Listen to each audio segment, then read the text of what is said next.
Hello students, welcome to Ishan Tech. I am assisting our science teacher and we are going to study about the very new and very interesting chapter whose name is separation of substances. प्यारे बच्चों, हम लोग अब अपने science subject के second chapter के बारे में, सेकंड टॉपिक के बारे में पढ़ाई करना स्टार्ट कर रहे हैं, जिसका नाम है सेपरेशन ऑफ सब्सटेंसेस। इससे पहले हम लोग कंपोनेंट्स ऑफ फूड जो चैप्टर था उसको दो पार्ट में अच्छे तरीके से उसके एक्सप्लेनेशन को, उसके कंसेप्ट को हम लोग पढ़ चुके थे।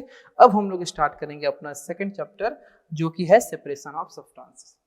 प्यारे बच्चों, इस चैप्टर को सारे चैप्टर्स के जैसे इस चैप्टर को भी स्टार्ट करने से पहले हम आपको बता देते हैं कि ये जो चैप्टर है इसको कंप्लीट करने के लिए हम लोग दो सेशंस का, दो पार्ट के, दो वीडियो का हम लोग यूज करेंगे और इस चैप्टर के कंसेप्ट को, इस चैप्टर के कंसेप्ट को, एक्सप्लेनेशन को कंप्लीट हम लोग दो चैप्टर में, दो वीडियो में करेंगे, दो सेशन में करेंगे और इस दो सेशन में हम लोग अपने चैप्टर्स के कंसेप्ट को आधा आधा बांट के पढ़ाई करेंगे। ठीक है, आप लोग मन लगा के पढ़िए, ये सारा काम मेरा है। हम आपको दो पार्ट में इस तरीके से बांट के पढ़ाएंगे कि कुछ भी आपको दिक्कत नहीं होगा। ठीक है, थोड़ा सा भी दिक्कत नहीं होगा, आप लोग बस मन लगा के वीडियो को देखिए, पढ़िए और बात को समझिए। तो स्टूडेंट्स, जो कि हमारा चैप्टर है सेपरेशन ऑफ सब्सटेंसेस, यानी कि हमारे आसपास या हमारे घरों में जो भी सब्सटेंसेस होते हैं, जो भी चीज सामान होता है, जो भी सामान होता है, अगर उसमें दूसरा कोई मटेरियल आके मिक्स हो जाता है और वो दूसरा कोई मटेरियल मिक्स होने के बाद उस सब्सटेंस की प्योरिटी पे, उस सब्सटेंस की शुद्धता पे क्या होता है, आपका उसका प्योरिटी जो है कम हो जाता है। तो प्यूरिटी अगर कम हो गया, शुद्धता अगर कम हो गई, तो जो एक्स्ट्रा सब्सटेंस उसमें आके ऐड हुए हैं उनको हम क्या करते हैं, अलग अलग मेथड के थ्रू बाहर निकाल देते हैं। और निकालना भी पड़ता है, क्योंकि अगर मान लीजिए आप चावल खा रहे हो, आप सब्जी खा रहे हो, उसमें कंकड़ पड़ गया, आपके दांत के पास कंकड़ पड़, बहुत अजीब लगता है। तो ये अजीब इसलिए लगता है क्योंकि उस चावल में से उस कंकड़ को निकाला नहीं गया है। तो वो चावल जो है, वो चावल प्योर कब होगा, जब उस चावल में से हम अनडिजायरेबल सब्सटेंस को, यानी कि जो सब्सटेंस को हमको नहीं चाहिए, जिस सब्सटेंस को जो सब्सटेंस उसमें नहीं रहने चाहिए, उसको अगर हम बाहर निकाल के फेंक देंगे, तब वो चावल प्योर होगा, तब हम उसको खाएंगे और तब हमारे लिए वो क्या होगा, यूजफुल होगा। तो किसी भी ज्यादा मात्रा में सब्सटेंस में और कुछ कम मात्रा में आपके अनडिजायरेबल सब्सटेंस ऐड हो जाते हैं, तो उस अनडिजायरेबल सब्सटेंस को बाहर निकालने की ही प्रोसेस को हम लोग क्या कहते हैं बाबू, हम लोग सेपरेशन कहते हैं। उस अनडिजायरेबल सब्सटेंस को हम लोग क्या करेंगे, बाहर निकाल देंगे और इसी प्रोसेस को हम लोग क्या कहेंगे, सेपरेशन कहेंगे। ठीक है बाबू, अब देखिए इस चैप्टर में हम लोग कौन कौन से टॉपिक को या कौन कौन सी बातों को हम लोग पढ़ने जा रहे हैं। ठीक है, तो ये हमारा पूरे ओवरव्यू है, ये पूरा हमारे लेसन का, ये पूरा हमारे चैप्टर का बाबू ओवरव्यू है। ठीक है, अब इस पूरे चैप्टर में हम लोग सबसे पहले तो स्टार्ट करेंगे अपने टाइप्स ऑफ सब्सटेंसेस पे, कि हम जिन सब्सटेंसेस के बारे में आपको हम बात कर रहे हैं कि जो प्योर हो भी सकते हैं और किसी अनडिजायरेबल सब्सटेंस के ऐड होने के चलते इम्प्योर भी हो सकता है। तो ये सब्सटेंसेस जो है ये कितने प्रकार के होते हैं, ठीक है, इसके बारे में हम लोग बात करेंगे। फिर हम लोग बात करेंगे कि आखिर में हमको क्यों नीड है, हम उनको सेपरेशन करने का नीड क्यों है, हमको सब्सटेंसेस में से अनडिजायरेबल सब्सटेंसेस, प्योर सब्सटेंसेस में से अनडिजायरेबल सब्सटेंसेस को अलग करने का, बाहर निकालने का नीड क्यों है। फिर हम लोग पढ़ेंगे कि अब जो हम लोग अनडिजायरेबल सब्सटेंसेस को बाहर निकाल रहे हैं उसके मेथड कौन कौन से, यानी सेपरेशन करने के मेथड जो हैं वो कौन कौन से। ठीक है, फिर हम लोग बात करेंगे अपने वाटर के बारे में। ठीक है, कि वाटर जो कि हमारा एक यूनिवर्सल सॉल्वेंट होता है, तो इस वाटर के बारे में हम लोग बात करेंगे। और फिर हम लोग बात करेंगे अपने लास्ट टॉपिक सैचुरेटेड सॉल्यूशन के बारे में। तो ये तो बाबू ये पूरा ओवरव्यू हमारे कंप्लीट चैप्टर का। लेकिन अब आप जो इस पार्ट में पढ़ने जा रहे हो, आप यहीं पे इस पार्ट को कंप्लीट करोगे, ये मेथड ऑफ सेपरेशन पे। कहां पे आपको कंप्लीट करना है इस पार्ट में, मेथड ऑफ सेपरेशन। अब ये जो हमारा पार्ट 1 है, इस पार्ट 1 में हम लोग तो सबसे पहले देखेंगे टाइप्स ऑफ सब्सटेंस को। हम लोग क्या पढ़ेंगे, टाइप्स ऑफ सब्सटेंस को। टाइप्स ऑफ सब्सटेंस को पढ़ने के बाद हम लोग बात करेंगे अपने नीड ऑफ सेपरेशन को, कि हमारे सेपरेशन का नीड क्या है। और सेपरेशन के नीड को पढ़ने के बाद हम लोग पढ़ेंगे मेथड ऑफ सेपरेशन को किसको पढ़ेंगे बाबू, हम लोग पढ़ेंगे मेथड ऑफ सेपरेशन को। अब मेथड ऑफ सेपरेशन जो है, तो सेपरेशन भी बहुत तरह का होगा। सॉलिड को सॉलिड से सेपरेट करेंगे, सॉलिड को लिक्विड से सेपरेट करेंगे, है ना। तो मेथड बहुत तरह का होगा। तो इस पार्ट में, पार्ट 1 में हम लोग पढ़ेंगे कि एक सॉलिड सब्सटेंस अगर दूसरे सॉलिड सब्सटेंस में मिक्स हो गया है, तो उसमें से जो अनडिजायरेबल सॉलिड है उसको प्योर सॉलिड में से या आपका यूजफुल सॉलिड में से किस प्रकार से हम अलग करेंगे। तो ये जो हमारा पार्ट है, हमारा पार्ट 1, वो इसी टॉपिक पे रहेगा कि एक दो अलग अलग तरह के, अलग अलग साइज के, अलग अलग वेट के सॉलिड अगर एक साथ मिक्स हो जाते हैं, उसमें से एक यूजफुल है, दूसरा अनडिजायरेबल है, तो उस अनडिजायरेबल वाले को हम किस प्रकार से बाहर निकालेंगे। तो इस पार्ट में मैक्सिमम हम लोग इसी चीज के बारे में समझेंगे। तो आइए एक बेहतरीन से एनर्जी के साथ हम लोग इस चैप्टर के एक्सप्लेनेशन को स्टार्ट करते हैं। सबसे पहले हम लोग बात करेंगे टाइप्स ऑफ सब्सटेंसेस के बारे में, ठीक है। सबसे पहले हम लोग बात करेंगे टाइप्स ऑफ सब्सटेंसेस के बारे में। तो ये सब्सटेंसेस जो हैं, ये बेसिकली आपके दो प्रकार के होते हैं, एक होता है मिक्सचर और दूसरा होता है प्योर सब्सटेंस, ठीक है। अब देखिए, मिक्सचर जो है नाम से ही क्लियर है, आपका मिक्सचर एक ऐसे सब्सटेंस होते हैं जिसमें दो या दो से ज्यादा आपके अलग अलग तरह के पार्टिकल्स क्या होते हैं, मिक्स होते हैं। दो या दो से ज्यादा अलग अलग तरह के पार्टिकल्स मिक्स होते हैं, तो उस सब्सटेंस को हम क्या कहते हैं, मिक्सचर कहते हैं। जैसे मान लीजिए कि एयर क्या है बाबू, तो एयर आपको बहुत सारे गैसेस का क्या है, मिक्सचर है। एयर में आपका, एयर जो है इसमें ऑक्सीजन भी होता है, एयर में आपका ये कार्बन डाइऑक्साइड भी होता है, एयर में नाइट्रोजन भी होता है, ठीक है। एयर में मीथेन गैस, आर्गन गैस, बहुत सारे गैसेस होते हैं, ठीक है। तो एयर हमारे बहुत सारे गैसेस का क्या है, मिक्सचर है। सी वाटर, समुद्र का पानी, सॉल्ट है, वाटर है, रॉक्स हैं, ठीक है। बहुत सारे चीजों का ये मिक्सचर है। चाय का कप, चाय की कप भी आपका एक मिक्सचर है। चाय पत्ती, चीनी, है ना, दूध, पानी, ये सब का मिक्सचर है। फिर हमारा आता है प्योर सब्सटेंस कि प्योर सब्सटेंस क्या होते हैं। तो प्योर सब्सटेंस आपके ऐसे सब्सटेंस होते हैं जो जिसमें सिर्फ और सिर्फ एक ही तरह के पार्टिकल आपके कंसिस्ट करते हैं। एक ही तरह के पार्टिकल से बना हुआ जो सब्सटेंस होता है उसको हम लोग प्योर सब्सटेंस कहते हैं। जैसे मान लीजिए कि सिल्वर, गोल्ड, ठीक है, या आयरन।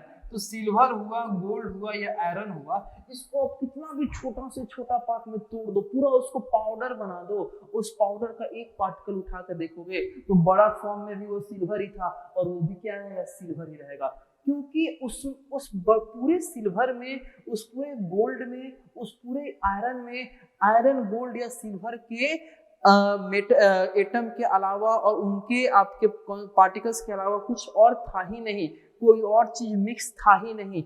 इसलिए वो क्या है, प्योर सब्सटेंस में हम लोग उसका क्या करते हैं, काउंट करते हैं, ठीक है। तो टाइप्स ऑफ सब्सटेंस, खास करके इस चैप्टर के अकॉर्डिंग कि टाइप्स ऑफ सब्सटेंस कितने तरह के होते हैं, तो दो तरह के होते हैं, एक आपका मिक्सचर होता है और दूसरा प्योर सब्सटेंस होता है। अब अगला है आपका टॉपिक कि आखिर में हमको सब्सटेंसेस को सेपरेट करने का नीड क्या है, हम सब्सटेंसेस को सेपरेट क्यों करते हैं। तो सबसे पहला है कि हम लोग अनडिजायरेबल सब्सटेंसेस को, जो उस यूजफुल सब्सटेंसेस में मिक्स हो गए हैं, उनको बाहर निकालने के लिए हम लोग सेपरेट करते हैं। जैसे मान लीजिए कि दाल में, चावल में आपका क्या होता है, कंकड़ या पत्थर जो है, छोटे छोटे स्टोन जो है मिक्स हो जाते हैं। तो उनको पकाने से पहले, खाना बनाने से पहले मम्मी लोग क्या करती हैं, उनको चुन के बाहर निकाल देती हैं। तो ये आपका कारण है कि अनडिजायरेबल सब्सटेंसेस को बाहर निकालने के लिए हम लोग सेपरेट करते हैं। दूसरा, हम लोग अनडिजायरेबल सब्सटेंसेस में से यूजफुल कंपोनेंट्स को बाहर निकालने के लिए सेपरेट करते हैं। जैसे मान लीजिए कि जो आपका पेट्रोलियम प्रोडक्ट होता है, जो आपका पेट्रोलियम प्रोडक्ट होता है, आगे एक क्लास में पढ़ना है। तो जो पेट्रोलियम प्रोडक्ट है उसको हम लोग क्रूड ऑयल से बाहर निकालते हैं। एक काला कलर का क्रूड ऑयल होता है, ठीक है, काला कलर का क्रूड ऑयल होगा। उस क्रूड ऑयल में से हम लोग यूजफुल सब्सटेंस को बाहर निकालते हैं। उस क्रूड ऑयल में से हम लोग किसको बाहर निकालेंगे, हम लोग पेट्रोल को बाहर निकालेंगे। उसमें से हम लोग किसको बाहर निकालेंगे, डीजल को बाहर निकालेंगे। तो पहला तो आपका नीड ये है कि अनडिजायरेबल सब्सटेंस को बाहर निकालने के लिए हमको सेपरेशन करना पड़ता है। और दूसरा नीड ये है कि यूजफुल सब्सटेंस को बाहर निकालने के लिए, यूजफुल सब्सटेंसेस को बाहर निकालने के लिए हमको सेपरेशन को करना पड़ता है, ठीक है। अब हम लोग नेक्स्ट पढ़ने जा रहे हैं कि नीड तो हम सब समझ लिए बाबू कि सेपरेशन करने का नीड क्या है। अब हम लोग बात करेंगे कि सेपरेशन करने के मेथड्स कौन कौन से होते हैं, ठीक है, वो कौन कौन सा ऐसा तरीका होता है जिससे हम लोग सेपरेशन को करते हैं। तो जैसे कि आपको इस पार्ट को स्टार्ट करने से पहले ही हम बताए थे कि ये जो तरीका होगा ये डिपेंड करेगा कि आपका सस्पेंडेड पार्टिकल्स किस फॉर्म में है और यूजफुल पार्टिकल्स किस फॉर्म में है। और आपको हम ये भी बताए थे कि हम ये जो हमारा पार्ट है पार्ट 1, इसमें हम लोग खास प्रकार के उसी मेथड्स के बारे में पढ़ेंगे जिस मेथड्स का इस्तेमाल किसी सॉलिड में से किसी सॉलिड को बाहर निकालने के लिए किया जाता है। कि मान लीजिए बहुत सारे यूजफुल सब्सटेंसेस सॉलिड के फॉर्म में हैं और उस यूजफुल सब्सटेंसेस में आपके कुछ अनडिजायरेबल सब्सटेंस घुस चुके हैं, इंटर हो चुके हैं, मिक्स हो चुके हैं, वो भी आपके सॉलिड फॉर्म में ही है। तो उस सॉलिड फॉर्म में से सॉलिड को ही बाहर निकालने का तरीका क्या क्या होगा? तो सबसे पहला होगा शीविंग, दूसरा होगा हैंड पिकिंग, तीसरा होगा थ्रेसिंग और चौथा होगा विनोइंग। ठीक है, तो हम लोग का जो पार्ट 1 है इसमें हम लोग इसी 4 तरह के मेथड के बारे में पढ़ेंगे और ये जो मेथड है सॉलिड को सॉलिड से बाहर निकालने का मेथड। फिर हम लोग बात करेंगे कि कुछ इनसॉल्युबल सॉलिड होते हैं, इनको हम लोग लिक्विड से बाहर निकालने का बात करेंगे। इनसॉल्युबल सॉलिड यानी कि ऐसे सॉलिड जो लिक्विड में डिसॉल्व ना हो सके। जो सॉलिड लिक्विड में डिसॉल्व हो जाए उनको हम लोग क्या बोलेंगे बाबू? उनको हम लोग बोलेंगे सॉल्युबल सॉलिड। और जो सॉलिड लिक्विड में डिसॉल्व ना हो उनको हम लोग बोलेंगे इनसॉल्युबल सॉलिड। तो अगर कुछ आपके इनसॉल्युबल सब्सटेंसेस हैं या इनसॉल्युबल सॉलिड है, वो आपका लिक्विड में डिसॉल्व नहीं है लेकिन लिक्विड में पड़ा हुआ है, तो उसको उस लिक्विड से बाहर निकालने के लिए हम लोग सेडिमेंटेशन, डिकेंटेशन, फिल्ट्रेशन नामक मेथड का यूज करेंगे और यूज करके उस अनडिजायरेबल इनसॉल्युबल सॉलिड को हम उस लिक्विड में से क्या करेंगे? बाहर निकालेंगे।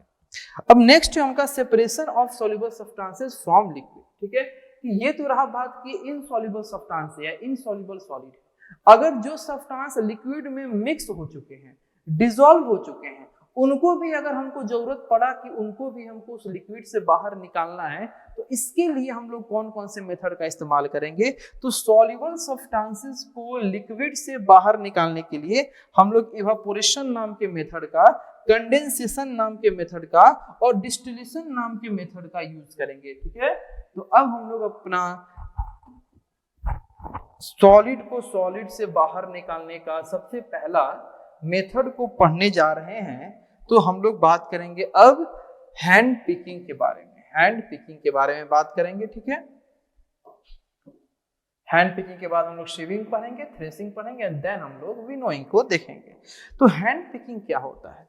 तो हैंड पिकिंग आपका एक ऐसा मेथड होता है जिसमें अनडिजायरेबल सॉलिड सब्सटेंसेस को हम यूजफुल सब्सटेंसेस के अंदर से हाथ से ही चुन चुन के क्या करते हैं? बाहर निकाल देते हैं। हाथ से चुन चुन के हम क्या करेंगे? बाहर निकालेंगे। और ये जो मेथड होता है ये आपका तभी पॉसिबल है जब अनडिजायरेबल सॉलिड आपका कम मात्रा में मौजूद हो। मान लो कि ज्यादा मात्रा में अगर कंकड़ अगर चावल में या गेहूं में मिल गया है तो उसको आप हाथ से चुन चुन के कितना बाहर निकाल सकते हो? नहीं निकाल सकते हो, बहुत। तो ये हैंड पिकिंग मेथड कोई बहुत बड़ा मेथड नहीं है, ये छोटे स्तर पे, स्मॉल स्केल पे काम आने वाला एक मेथड है कि जब आपका अनडिजायरेबल सॉलिड का मात्रा कम हो और डिजायरेबल सॉलिड का मात्रा ज्यादा हो, तो उस अनडिजायरेबल सॉलिड को बाहर निकालने के लिए हम लोग हैंड पिकिंग का यूज कर सकते हैं। अब हैंड पिकिंग का यूज आप लोग घर में सभी लोग अपने घरों में देखे होंगे। ठीक है, कि जो हम लोग की मम्मी लोग होती हैं, जो भी हमारे घर खाना बनाता है, तो उस खाना बनाने को पहले चावल थाली में या किसी भी कंटेनर में चावल को या दाल को लेके और हटा हटा के उसमें से क्या होते हैं? कंकड़ को निकाल के बाहर फेंकते हैं। तो ये जो आपका चावल या गेहूं में से कंकड़ को निकाल के बाहर फेंकना, इसी प्रोसेस को हम क्या कहते हैं बाबू? हैंड पिकिंग मेथड कहते हैं।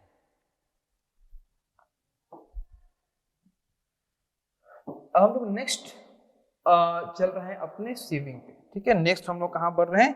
सीविंग पे। अब सीविंग मेथड क्या है? सीविंग मेथड क्या है, इसके बारे में हम बात करेंगे।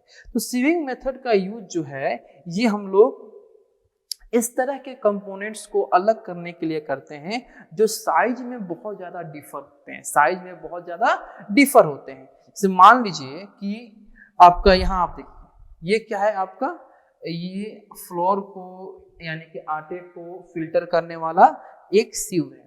अब इस सीव में अब क्या होता है, छोटा छोटा होल्स होता है, बहुत बारीक होल्स होता है। उस होल्स का साइज इतना ही होता है जिससे फ्लोर क्या हो सके, फिल्टर होके नीचे पास कर सके, और उस फ्लोर में जो भी आपके बड़े दाने के चोकर होते हैं या जो भी आपका अनडिजायरेबल सब्सटेंस होता है, गेहूं का छिलका होता है या कोई भी तरह का अनडिजायरेबल सब्सटेंस होता है, तो वो बड़े साइज के होने के चलते उस सीव के होल से पास करता ही नहीं है, और नहीं करता है तो उस होल्स के ऊपर ही क्या होता है, आपका डिपॉजिट होता है, और उसको फिर हम लोग क्या करते हैं, फेंक देते हैं। तो बेसिकली ये जो आपका सीविंग मेथड है, इस मेथड को यूज आप तभी कर सकते हो जब यूजफुल कंपोनेंट और अनडिजायरेबल कंपोनेंट, यानी कि यूजफुल कंपोनेंट और अनडिजायरेबल कंपोनेंट में साइज से रिलेटेड वेरिएशंस बहुत ज्यादा हो। अगर दोनों का साइज डिफर होगा तभी आप इसको कर सकते हो। जैसे कि मान लीजिए कि आप सभी लोग इस काम को भी देखे होंगे, और इस काम को तो आप लोग रोज ही शायद देखते होंगे। तो इस काम में आपका बड़ा सा एक लकड़ी का और नेट का बनाया गया एक सीव होता है, और जिसके ऊपर हम लोग क्या करते हैं, स्पेड से बालू को क्या करते हैं, बालू यानी कि जो हमारा सैंड है घर बनाने के लिए, इसके ऊपर क्या करते हैं, हम पूरी तरीके से स्प्रेड कर देते हैं, और स्प्रेड करने के बाद इसको क्या करते हैं, हिलाते हैं या स्पेड से उसको चलाते हैं। तो जिससे क्या होता है कि बालू के जो भी आपके पार्टिकल्स हैं वो क्या होते हैं, उस पर मोशन करते हैं। जब मोशन करते हैं तो इस सीव का जो होल्स है, उस होल से वो बालू जो पास तो कर जाता है,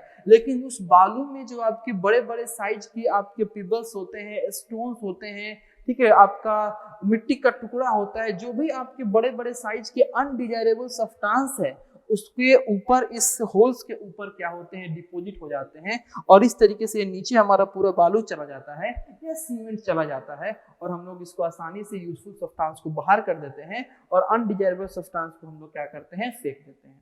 तो ये भी एक तरीका है आपका यूजफुल सब्सटेंस में से अनडिजायरेबल सब्सटेंस को बाहर निकालने का, या अगर यूजफुल सब्सटेंस और अनडिजायरेबल सब्सटेंस अगर एक साथ मिक्स हो गए तो उनको अलग अलग करने का। लेकिन यहाँ पे आपको ध्यान ये देना है कि उस यूजफुल सब्सटेंस और अनडिजायरेबल सब्सटेंस में साइज का वेरिएशन ज्यादा होना चाहिए, ठीक है।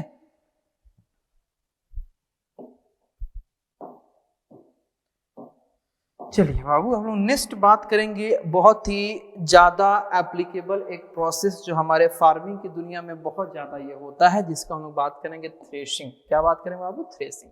सबसे पहले इसे कंसेप्ट को हम देखते हैं कि थ्रेशिंग में हम लोग कौन सा प्रिंसिपल, कौन सा कंसेप्ट लगाते हैं। तो थ्रेशिंग आपका एक ऐसा प्रोसेस है जिसमें हम लोग अनाज को ग्रेन्स को उनके पौधे से या उनके स्टक से, उनका जो आपका मैच्योर्ड प्लांट है, जो भी आपका मैच्योर्ड प्लांट है, उनके स्टक से इस ग्रेन्स को हम लोग क्या करते हैं, बाहर निकालते हैं। और बाहर निकालने का प्रोसेस क्या होता है, तो हम लोग उस पूरे जो प्लांट का बंडल बनाते हैं, मैच्योर प्लांट का बंडल जो बनाते हैं, उसको पकड़ के क्या करते हैं, किसी सॉलिड पे पीटते हैं। जब पीटते हैं तो उसमें से जो ग्रेन्स होता है वो टूट के बाहर निकल जाता है, और वो पूरा जो स्टक का बंडल है उसको हम लोग क्या करते हैं, बाहर इधर कहीं साइड में रख देते हैं। तो ये पीट के ग्रेन को स्टक से या उसके पौधे से बाहर निकालने का जो प्रोसेस है, इसी को हम क्या कहते हैं, थ्रेशिंग कहते हैं। अब पीटने का तरीका बहुत कुछ हो सकता है। अगर हम पुराने जमाने का बात करें, अभी तो बहुत सारे मशीन आ चुके हैं, कंबाइन सिस्टम आ चुका है। अगर हम पुराने जमाने का, अगर हम एंशिएंट टाइम का बात करें, तो लोग हाथ से चौकी वगैरह पे या लकड़ी के आपके ब्लॉक पे क्या करते थे, लेके पीटते थे। तो जब पीटते थे तो उसमें से ग्रेन क्या होता था, टूट के बाहर निकलता था, और फिर जब सारा ग्रेन निकल जाएगा देख लेंगे और देख के साइड में रख देंगे। या दूसरा मेथड ये होता था कि जो भी आपका स्टक है, जो भी पौधा है, उसको बिछा देंगे, उसको नीचे रखेंगे, और फिर मोटे मोटे डंटे से लेके क्या करेंगे, उस पर पीटेंगे। जो आपका मोटा आपका वुड है, ठीक, उससे लेके उस पर क्या करेंगे, पीटेंगे। तो जब पीटेंगे तो उससे भी आपका दाना जो है वो छोड़ेगा, टूट के बाहर निकलेगा, ठीक है। तो ये सब कहानी आपका पुराने जमाने में होता था। या ब्लॉक्स का भी इस्तेमाल करते थे, ठीक है। ब्लॉक्स का इस्तेमाल करेंगे, बैल का इस्तेमाल करेंगे, बैलगाड़ी का इस्तेमाल करेंगे, और उसके ऊपर चलाएंगे, और चलाने के बाद उसमें से ग्रेन्स को बाहर निकालेंगे। अब आपका बहुत सारा मशीन आ चुका है, अब आपका बहुत सारा मशीन आ चुका है इस थ्रेसिंग के प्रोसेस को करने के लिए। अब देखिए तो किस तरीके से ये थ्रेसिंग का प्रोसेस होता है। तो इस थ्रेसिंग के प्रोसेस को करने के इसके 3 टाइप्स होते हैं। कितने टाइप्स होते हैं बाबू? 3 टाइप्स होते हैं। सबसे पहला है मैनुअल थ्रेसिंग। आप लोग यहाँ अच्छे से देख रहे होंगे कि यहाँ पे कुछ मजदूर जो हैं, कुछ किसान जो हैं, ये इस लकड़ी के ब्लॉक्स पे इस पूरे अनाज की गठरी को, ये जो हमारा अनाज का गठरी है, इसको लेके क्या कर रहे हैं? पीट रहे हैं। तो लेके पीट रहे हैं तो इसमें जितने भी ग्रेन्स होंगे ना, ये आपका पैडी का आपका कलेक्शन है। तो ये इसमें जो भी आपका अनाज होगा या जो भी धान है इसमें, ये इससे पटका के, इससे चोट खा के और क्या होगा? बाहर निकल जाएगा। तो इस तरह के मेथड को हम लोग क्या कहते हैं? मैनुअल मेथड कहते हैं। दूसरा आपका होता है थ्रेसिंग अंडर कंबाइन हार्वेस्टर। अब ये है कंबाइन हार्वेस्टर, ठीक है, या आपका इसको आप ये भी बोल सकते हो, थ्रेसर भी बोल सकते हो। थ्रेसर एक मशीन है जिस थ्रेसर में हम लोग क्या करते हैं? एक तरफ से अपने ग्रेन्स के पूरे प्लांट को, अपने ग्रेन्स के पूरे कलेक्शन को एक तरफ से डालते हैं और दूसरी तरफ से यहाँ से वो अनाज जो है बाहर निकलता है। तो अंदर वो क्या करता है? हाई फोर्स उसके ऊपर हाई फोर्स लगा के और उसको कट करके और ग्रेन्स को बाहर निकाल देता है, ठीक है। यहाँ पे आपका एक कंबाइन मशीन है, कंबाइन मशीन, ठीक है। अब वर्ड समझिएगा, यहाँ पे आपको क्या लिखा हुआ है?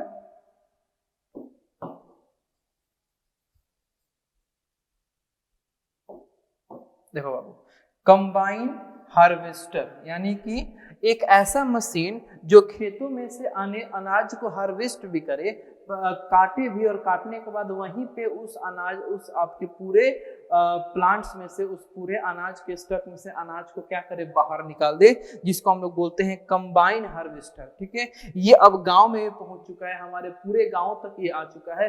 और जब भी फसलें तैयार होती हैं, गेहूं पक के तैयार हुआ, धान पक के तैयार हुआ, तो ये जो कंबाइन हार्वेस्टर है ये पूरे गांव में घूमना स्टार्ट करता है और गांव में घूम के पूरे गांव के फसल को, ये जिस खेत में उतर जाएगा, जिस फील्ड में उतर जाएगा, उस खेत के अनाज को आगे से, यहाँ ये सारे ब्लेड्स लगे होते हैं, ये आपके रोटेटिंग ब्लेड्स होते हैं।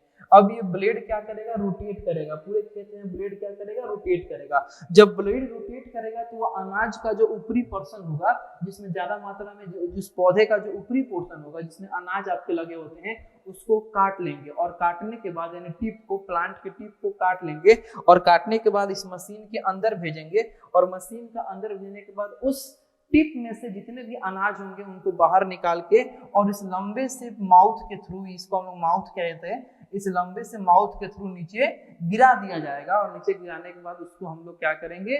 बोरे में, पैकेट में या किसी भी जगह पे कलेक्ट करके अपने घर को लेके चले आएंगे, ठीक है। तो थ्रेसिंग आपका 3 तरह किस तरीके से हुआ। एक हुआ आपका मैनुअल मेथड यानी कि अलग हाथ का यूज करके, दूसरा है थ्रेसर का यूज करके, और तीसरा है बाबू कंबाइन हार्वेस्टर का यूज करके। तो सबसे कन्वीनियंट, सबसे इजी और सबसे इफेक्टिव मेथड जो है ये कंबाइन हार्वेस्टर का है, क्योंकि इसमें आपको अलग से काटना पड़ेगा, फिर लाना पड़ेगा, इसमें भी काटना पड़ेगा, फिर आपको एक जगह पे लाना पड़ेगा। लेकिन यहाँ पे जहां आपका फसलें कट रही हैं, वहीं पे फसलों में से अनाज क्या हो जा रहा है? निकाल दिया जा रहा है। और उसी वक्त कटाई और अनाज का निकलना दोनों उसी वक्त, उसी समय एक साथ ही हो जाता है। तो ये बहुत ही कन्वीनियंट, यूजफुल और इफेक्टिव मेथड है कंबाइन हार्वेस्टर, जिसको हम लोग बोलते हैं। अब हम लोग नेक्स्ट आ गए हैं विनोइंग पे, ठीक है। विनोइंग क्या होता है? अब विनोइंग का अगर प्रॉपर हिंदी अगर आपको हम बताएं तो इसका मतलब होता है ओसाना। यानी समझो तो विनोइंग, हमारा विनोइंग जो है ये एग्रीकल्चर मेथड का एक प्रोसेस है। एग्रीकल्चर मेथड का क्या है? एक प्रोसेस है। अभी एग्रीकल्चर मेथड का प्रोसेस कहते हैं, थोड़ा सा इसको हम डिटेल में आपको बताते हैं। जैसे मान लीजिए कि आपके जो भी क्रॉप्स हैं वो क्या हो चुके हैं? पक चुके हैं, मैच्योर हो चुके हैं। तो मैच्योर होने के बाद आप क्रॉप्स को क्या करते हो? हार्वेस्ट करते हो। हार्वेस्ट करने के बाद आप क्रॉप को क्या करते हो? थ्रेश करते हो, ठीक है। थ्रेशिंग करने के बाद उसमें से क्या निकलता है? आपका अनाज निकलता है, ग्रेन्स। लेकिन वो अनाज जो होता है प्योर नहीं होता है। वो अनाज जो होता है वो प्योर नहीं होता है। उस अनाज में क्या होते हैं, कुछ आपके स्ट्रक्स होते हैं, यानी कुछ भूसा होता है, कुछ प्लांट्स के पार्ट होते हैं, ठीक है, डंठल हो गया या पत्ता हो गया, ये सब उसमें मिक्स होता है। और खास बात ये है कि ये जो भी आपके अनडिजायरेबल सब्सटेंस है, जैसे आपका भूसा हो गया, जैसे आपका टहनी हो गया, छोटा मोटा लकड़ी हो गया, प्लांट्स का टुकड़ा हो गया, ये सब इस ग्रेन से जो होते हैं हल्के होते हैं। तो ग्रेन से हल्के होने के चलते अब हम लोग इस ग्रेन्स को क्या करेंगे, विनोइंग करेंगे। अब ग्रेन्स को क्या करेंगे, विनोइंग। अब विनोइंग क्या होता है कि हम या किसान क्या करेंगे, एयर का इस्तेमाल करेंगे, बहते हवा का इस्तेमाल करेंगे, और हवा जिस डायरेक्शन में बह रहा होगा उस डायरेक्शन में इस अनाज को, और उस अनाज में जो भी भूसा या जो भी अनडिजायरेबल सब्सटेंस, जो डंठल हो गया या आपका प्लांट्स का टुकड़ा हो गया, वो अगर उस अनाज में मिले हुए हैं तो हम लोग उस हवा के दिशा में उसको धीरे धीरे नीचे किसी भी आपका कंटेनर से धीरे धीरे नीचे गिराएंगे।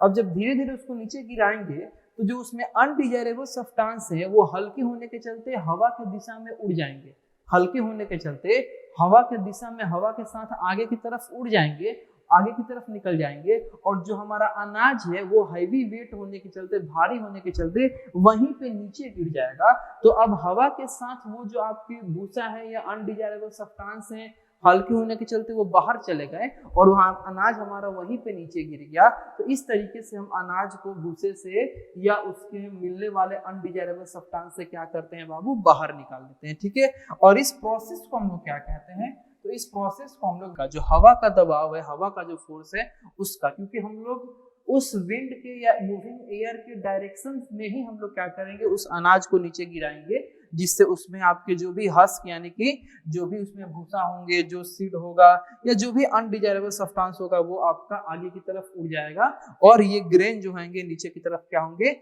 गिर जाएंगे। अब देखिए यहाँ पे आपको प्रैक्टिकली एक पिक्चर के थ्रू आपको समझाने का प्रयास करते हैं। एक यहाँ पे एक लेडी है यानी एक फार्मर है जो एक टोकरी में क्या की है, अनाज को रखी है। अब इस अनाज में क्या क्या मिक्स है, देखिए इस अनाज में सीड्स मिक्स है, बीज, इस अनाज में भूसा यानी हस्क मिक्स है, ठीक है। अब इस अनाज को वो क्या की है, इस अनाज को वो क्या की है कि ये एयर आपका इस तरफ बह रहा है, ये एयर मान लीजिए आपका मूविंग एयर का डायरेक्शन जो है, ये डायरेक्शन है एयर का। अब इसी डायरेक्शन में इसी तरफ खड़े होके वो धीरे धीरे क्या करेंगे, इस अनाज को इस टोकरी से नीचे गिराएंगे। अब इस अनाज को इस टोकरी से वो नीचे गिराएंगे तो इस अनाज में जो हल्के आपके सब्सटेंस होंगे, जो कम वेट के, लाइट वेट के सब्सटेंस होंगे, जैसे कि हमारा भूसा, हस्क, ये आपका उड़ के क्या करेगा, आगे की तरफ, देखिए ये पूरा हस्क उड़ के आगे की तरफ निकल जाएगा और उसमें जो आपका प्योर ग्रेन होगा, जो इस हस्क से वेट में ज्यादा होगा, भारी होगा, वो वहीं पे नीचे गिर के और क्या होगा, इकट्ठा हो जाएगा। और इस तरीके से हम क्या करेंगे, इस पूरे आपके ग्रेन में से, इस पूरे मिक्सचर में से हस्क को बाहर निकाल देंगे और ग्रेन को हम लोग बाहर निकाल देंगे, ठीक है। और इसमें हम लोग सबसे ज्यादा यूज होता है किसका, एक बहुत ही ज्यादा फोर्स ऑफ विंड का, बहती हवा का, क्योंकि हवा का अगर फोर्स ज्यादा नहीं होगा तो वो आपका हवा इस हस्क को इस ग्रेन में से बाहर नहीं निकाल पाएगा। तो इसमें सबसे ज्यादा रोल आपका प्ले होता है हाई फोर्स ऑफ विंड का या हाई फोर्स ऑफ एयर का।